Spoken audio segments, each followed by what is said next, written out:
नमस्कार साथियों, स्वागत है एज एजुकेशन में। तो आज के वीडियो सेशन में कक्षा 10 के कुछ इंपॉर्टेंट सवाल सीखेंगे जो हर बार पेपर में आता रहता है। तो ये पहला सवाल लिखा गया है, ये भी 2025 और ये 26 में पूछा गया है। लिखा गया कि किसी स्कूल की कक्षा 10 के 30 विद्यार्थियों द्वारा गणित के एक पेपर में 100 में से प्राप्त किए गए अंक नीचे सारणी में दिए गए हैं। इन विद्यार्थियों द्वारा प्राप्त अंकों का माध्य ज्ञात करना है। ये 2025 और ये 26 में पूछा गया है। ये सारणी दे दिया गया है, अंक प्राप्त करने का ये सारणी है। अब इसे हल करना है, समांतर माध्य ज्ञात करना है। तो सबसे पहले लिखेंगे इसका प्राप्तांक। यहाँ पर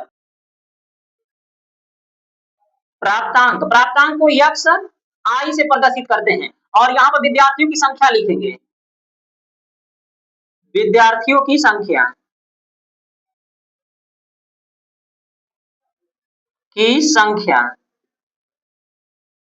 विद्यार्थियों की संख्या को एफ आई से प्रदर्शित करते हैं। एफ आई ये कॉलम हो गया यहाँ पर, और इसमें जो होता है एक्स आई और एफ आई का गुणांक होता है। इसमें लिखेंगे एफ आई इंटू एक्स आई का गुणांक होता है। अब प्राप्तांक लिख देते हैं यहाँ पर 10, 20, 36, 40, 50, 56, 60, 70, 72, 80, 88, 92 और 95 दिया गया है। यहाँ पर विद्यार्थियों की संख्या, ये विद्यार्थियों की संख्या है, तो यहाँ पर विद्यार्थियों की संख्या लिख देंगे 1 1 3 4 3 2 4 4 1 1 2 3 1 ये विद्यार्थियों की संख्या हो गई। इन दोनों का इसमें गुणांक लिखा जाता है। इसका इसमें गुणा कर देंगे, यानी एक्स आई का एफ आई से गुणा कर इसमें लिखेंगे। 1 का मल्टीप्लाई करेंगे 10 आ जाएगा, 1 का मल्टीप्लाई करेंगे 20 और 3 का मल्टीप्लाई कर देंगे 3 6 जा 18 होता है, 3 3 जा 9 1 हो जाएगा 10। 4 का मल्टीप्लाई कर देंगे 4 4 जा 16 होता है, तो यहाँ पर लिखेंगे 16 1 0 उतर जाएगा। अब ये 3 का मल्टीप्लाई करना है 5 50 में, तो 3 5 जा 15 होता है, 150 हो जाएगा। अब इसका इसमें मल्टीप्लाई करना है 2 6 जा 12 हो जाएगा, 12 को 2 2 5 जा 10 10 1 हो जाएगा 11। अब 4 का मल्टीप्लाई करना है 60 में, तो 4 6 जा होता है 24 24 1 0 लग जाएगा। अब ये 4 का मल्टीप्लाई करना है 70 में, तो 4 7 जा 28 होता है, 28 यहाँ पे लिखेंगे 0 1 बढ़ जाएगा। अब 1 का मल्टीप्लाई करेंगे 72 में, तो 72 ही होगा। 1 का मल्टीप्लाई 80 में करेंगे 80 आएगा। 2 का मल्टीप्लाई करेंगे 88 में, तो 8 1 जा 16 को 6 हो जाएगा, 8 1 जा 16 1 17 हो जाएगा। तो यहाँ पर लिखेंगे 17 116 76 हो जाएगा। अब 3 का मल्टीप्लाई करना है 3 1 जा 6 3 9 जा 27 हो जाएगा यहाँ पर। अब 1 का मल्टीप्लाई कर देंगे 95 होगा। योग यहाँ पर लिखते हैं, यहाँ पर योग हो जाएगा। अब इसको जोड़कर यहाँ पर लिख लिया जाता है, तो हम यहाँ पर लिख देते हैं क्योंकि नीचे दिखाई नहीं देगा, तो इसको जोड़ देते हैं। जोड़कर यहाँ पर लिखेंगे, इसको जो है सिग्मा एफ आई से प्रदर्शित करते हैं, तो इसे जोड़ देते हैं 1 1 2 3 हो जाएगा, 5 4 9 9 3 हो जाएगा, 12 12 2 14 14 और 4 18 18 4 22 22 1 हो जाएगा, 23 20 24 और ये हो जाएगा 26 26 में 3 ऐड कर देंगे 29 1 हो जाएगा 30। तो यहाँ पर लिखेंगे इसका, यहाँ पर जो है सिग्मा एफ आई से प्रदर्शित करते हैं, तो इसको हम लिख लेते हैं यहाँ पर सिग्मा एफ आई इक्वल हो जाएगा, ये 30 हो जाएगा यहाँ पर। अब इसको भी ऐड कर लेते हैं, इसको ऐड करते हैं, तो इसको लिखते हैं sigma F I into X I equal. अब इसको जोड़ेंगे तो यहाँ पर लिखेंगे, तो यहाँ पर जोड़ देते हैं 8 है 2 10 12 12 6 18 और 18 6 हो जाएगा 24 24 में 5 ऐड कर देंगे 29 हो जाएगा। 29 को 9 लिख देंगे यहाँ पर, 2 कैरी हो गया, 3 9 10 15 15 4 19 19 एट 27 27 और यहाँ पर 7 ऐड कर देंगे 34 34 में 8 ऐड कर देंगे तो 42 हो जाएगा, 42 में 9 ऐड कर देंगे 49 49 में 7 ऐड कर देंगे तो 56 हो जाएगा, 56 में ये 9 ऐड कर देंगे तो 65 हो जाएगा। 65 को 5 लिखेंगे, 6 कैरी हो जाएगा। यहाँ पर 2 कैरी था तो 2 कैरी ऐड कर देंगे तो 67 हो जाएगा। 67 को 7 6 कैरी हो जाएगा। अब इसे ऐड कर लेते हैं, 1 1 1 ये 4 हो जाएगा और 4 2 6 6 2 8 8 1 9 9 2 11 11 और 6 ऐड कर देंगे तो हो जाएगा आपका 17। तो यहाँ पर लिखेंगे 17। ये निकल गया आपका sigma F I and X I बराबर आपका 1779 हो गया। ये सिग्मा एफ आई का मान ज्ञात हो गया। माध्य ज्ञात करने के लिए बोला गया तो समांतर माध्य का सूत्र होता है समांतर माध्य इक्वल होता है F sigma F I into X I बटा में सिग्मा एफ आई। ये सूत्र होता है ज्ञात करने का समांतर माध्य इसका। तो यहाँ पर इसका मान आया, इसको रख देते हैं 1779 अपान हो जाएगा आपका ये 30 से इसमें डिवाइड कर देते हैं। ये तो जीरो पहले से ही लग जाएगा, दशमलव लग जाएगा, जीरो खाती है तो फिर इसमें डिवाइड कर देते हैं तो 3 5 जा 15 होता है, 3 5 जा 15 2 बचेगा तो 17 हो जाएगा। तो 3 9 जा 27 होता है, 3 3 जा 9 हो जाएगा और ये 1 0 है, 1 0 है तो 1 अंक पर पॉइंट लग जाएगा यहाँ पर। ये हो गया इसका करेक्ट आंसर, 59.3 हो जाएगा इसका आंसर। यहाँ पर दिया गया था जो है सवाल कि कक्षा 10 में 10 के 30 विद्यार्थियों के गणित के जो है एक पेपर में 100 अंक में से प्राप्त किए गए अंक जो है नीचे सारणी में ये दे दिया गया था।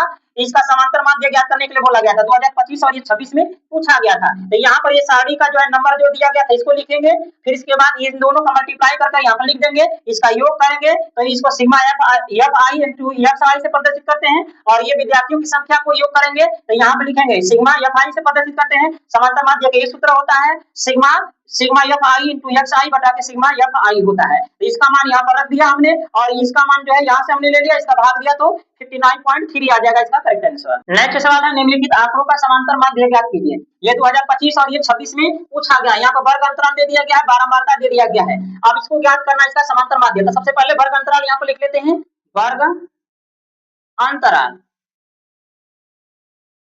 यहाँ पर लिखेंगे बारंबारता, बारंबारता बारंबारता को यफ से प्रदर्शित करते हैं। यहाँ पर लिख लेंगे कोष्टक में यफ। वर्ग अंतराल यहाँ पर है 2 से 4, 4 से 6, 6 से 8, 8 से 10, 10 से 12। ये वर्ग अंतराल हो गया। बारंबारता दिया गया 2 4 7 3 4, ये बारंबारता हो गया। अब यहाँ पर इसका मान ज्ञात कर लेते हैं। इसमें यक्ष का मान होता है, इसमें यफ और यक्ष का गुणांक होता है। तो यहाँ पर लिखेंगे यफ गुणे यक्ष लिखेंगे। अब यक्ष का मान क्या होता है, इन दोनों को जोड़कर 2 से भाग देने पर जो आएगा ये यक्ष का मान होगा। तो 4 2 6, 6 में 2 का भाग देंगे तो 3 आ जाएगा इसका माध्य। ये इसको जोड़ेंगे 10 हो जाएगा, 10 का आधा क्या होगा 5 हो जाएगा, यहाँ पर 5 लिख देंगे। 8 और ये 6 14, 14 को आधा हो जाएगा 7, 10 और 8 18, 18 का आधा 9 हो जाएगा। इसमें भाग देते हैं इसको जोड़कर, 12 और 10 जोड़ेंगे तो 22, 22 का आधा हो जाएगा 11।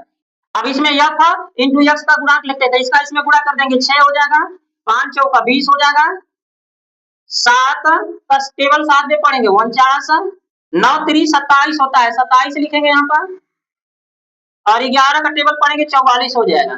ये हो गया यफ गुणे यक्ष का मान हो गया। अब यहाँ पर जोड़ देते हैं, बारंबारता को जोड़ देते हैं। यहाँ पर लिखेंगे योग, इसको सिग्मा यफ से प्रदर्शित करते हैं, इसको जोड़ देंगे 4 2 6, 6 और 7 13, 13 और 3 16, 16 4 हो जाएगा 20, तो 20 यहाँ पर लिखेंगे।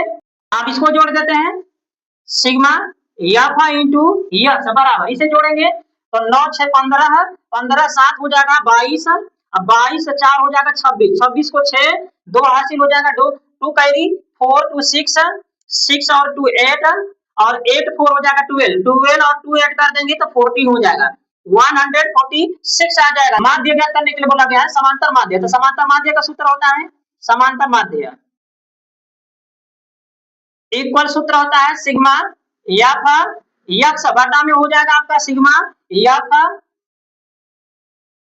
सिग्मा एफ होता है और यहाँ पर एफ एक्स होता है, तो एफ एक्स का मान यहाँ पर आया है 146 बटा में 20 हो जाएगा, 20 रख देंगे यहाँ पर, एक जीरो है तो एक अंक पॉइंट लग जाएगा, 2 का भाग दे देते हैं, तो 2 साथ कितना हो जाएगा 14, 2 तिहाई 6, दशमलव एक जीरो है तो एक अंक पर दशमलव लग जाएगा, समांतर माध्य क्या हो जाएगा 7.3 हो जाएगा इसका करेक्ट आंसर। निम्नलिखित आंकड़ों का समांतर माध्य 21.5 हो तो के का मान ज्ञात कीजिए। 2023 और ये 26 में पूछा गया है, ये एक्स का मान दिया गया है और यहाँ पर एफ का मान दिया गया है, समांतर माध्य भी दे दिया गया है, के का मान ज्ञात करना है, तो सबसे पहले यहाँ पर लिखेंगे एक्स और यहाँ पर लिखेंगे एफ, ये साड़ी बना लेते हैं, यहाँ पर लिख लेते हैं एक्स का मान को लिखेंगे 5, 15, 25, 35, 45 और इसमें एफ का मान लिखेंगे 6, 4, 3 के 2 और ये साड़ी में जो होता है एफ और एक्स का गुणांक होता है, एफ इंटू एक्स का ये गुणांक होता है, तो इन दोनों का गुणा कर इसमें लिखेंगे तो 6, 5 30 होता है और 15 चौका 60 हो जाएगा, 25 से 75 और के का इसमें गुणा करेंगे तो 35 के हो जाएगा, 2 का इसमें गुणा कर देंगे तो 45 दूना के 90 होता है, 90 लिख देंगे, यहाँ पर योग लिखा जाता है और ये होता है सिग्मा एफ। अब इसे जोड़ लेते हैं, 6 4 10 3 13 2 15, 15 प्लस हो जाएगा के, तो यहाँ पे लिखेंगे 15 प्लस के। अब इसे जोड़ लेते हैं तो 30 और ये 60 जोड़ देंगे 90 हो जाएगा, 90 90 180 हो जाएगा और ये 75 जोड़ देंगे इसमें तो 5 उतर जाएगा यहाँ पर और 8 और 2 हो जाएगा, 10 5 15 2 हो जाएगा, 255 हो जाएगा, तो इसको सिग्मा सिग्मा एफ एक्स से प्रदर्शित करते हैं, 255 प्लस हो जाएगा ये 35 के, तो 35 के यहाँ पर लिख देंगे प्लस में, ये सैलरी हो गया इसका, ये आ गया सिग्मा एफ एक्स का मान और यहाँ पर सिग्मा एफ का मान यहाँ पर आ गया। अब यहाँ पर क्या करते हैं समांतर माध्य बराबर सूत्र लिखते हैं, समांतर माध्य, समांतर माध्य बराबर सूत्र होता है सिग्मा एफ एक्स बटा में सिग्मा एफ होता है, ये सूत्र होता है, कभी कभी एन भी दे देता है, एन का भी मान यहाँ पर लिखा रहेगा तो एन भी दिया जाता है क्योंकि इसको एन से भी प्रदर्शित किया जाता है। अब यहाँ पर इसका मान रख देंगे, यहाँ पर समांतर माध्य बराबर दे दिया गया था 21.5, तो यहाँ पर 21.5 रख देंगे बराबर एफ एक्स का मान आया है यहाँ पर 255 प्लस हो जाएगा 35 के, 35 के बटा में एफ एक्स का मान यहाँ पर है 15 प्लस के, 15 प्लस के।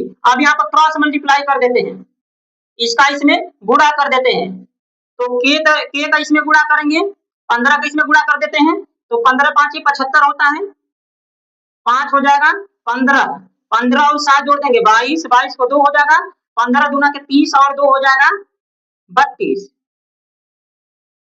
प्लस हो जाएगा, एक अंक पर दशमलव है, एक अंक पर दशमलव लगा देंगे, इसका इसमें गुणा कर देंगे तो 21.5 के हो जाएगा बराबर, ये हो गया आपका 255 प्लस 35 के। अब इसको क्या करते हैं, ये वाला को अंक को ये साइड ले आ जाते हैं और एक के वाला जो है ए साइड कर देते हैं, इस के वाला को ये साइड कर देते हैं, 255 को ये साइड कर देते हैं, तो यहाँ पर 322 है, 322.5 और ये साइड जाएगा तो माइनस में हो जाएगा 255 बराबर 35 के माइनस हो जाएगा 21.5 के। अब यहाँ पर चाहेंगे तो दशमलव लगा सकते हैं, 0.0 लिखकर यहाँ पर के लिख सकते हैं, माइनस हो जाएगा ताकि घटाने में यह सुविधा हो जाएगा। यहाँ पर भी हम लिख सकते हैं 0 लिख सकते हैं दशमलव के बाद, अब 5 में से 0 जाएगा 5 हो जाएगा, 12 में से 5 जाएगा 7, 11 में से 5 घटेगा 6 और यहाँ पर तो कट जाएगा, दशमलव हो जाएगा 67.5 हो जाएगा इक्वल, इसमें से घटा देंगे तो 10 में से 5 घटेगा 5, ये हो गया दशमलव लगा देंगे और यहाँ पर बच गया 4, तो 3 बच जाएगा 2, 1 हो जाएगा यहाँ पर 13.5 के हो जाएगा। अब के को यहाँ पर छोड़ देते हैं, इसको एक साइड लेके आते हैं, तो ये गुणांक में है तो डिवाइड में हो जाएगा, तो के इक्वल हो जाएगा 67.5 अपान हो जाएगा 13.5, ये दशमलव से दशमलव कट जाएगा, बराबर अंक पर दशमलव है तो कट जाएगा, तो तो k इक्वल हो जाएगा, इसमें भाग दे देते हैं तो ये 5 बार में कट जाएगा, 5 5 25 हो जाएगा, 5 तिहाई 15 और 2 हो जाएगा 17, 7 हो जाएगा 5 और 1 हो जाएगा 6, ये 5 बार में कट जाएगा। तो इसका करेक्ट आंसर क्या आ जाएगा? 5 आ जाएगा। समांतर माध्य ज्ञात करने के लिए बोला गया था तो 5 इसका करेक्ट आंसर हो जाएगा। k का मान ज्ञात करने के लिए बोला गया था, सॉरी k का मान आ जाएगा 5, ये हो गया इसका आंसर। तो दोस्तों वैसे आज की वीडियो सेशन में इतना ही। कैसा लगा हमारा आज का सेशन? आप लोग को अच्छा लगा तो मेरे चैनल को सब्सक्राइब कीजिएगा, लाइक कीजिएगा, दोस्तों के साथ शेयर कीजिएगा। मिलेंगे नेक्स्ट सेशन में, तब तक के लिए नमस्कार, जय हिंद, बहुत बहुत धन्यवाद।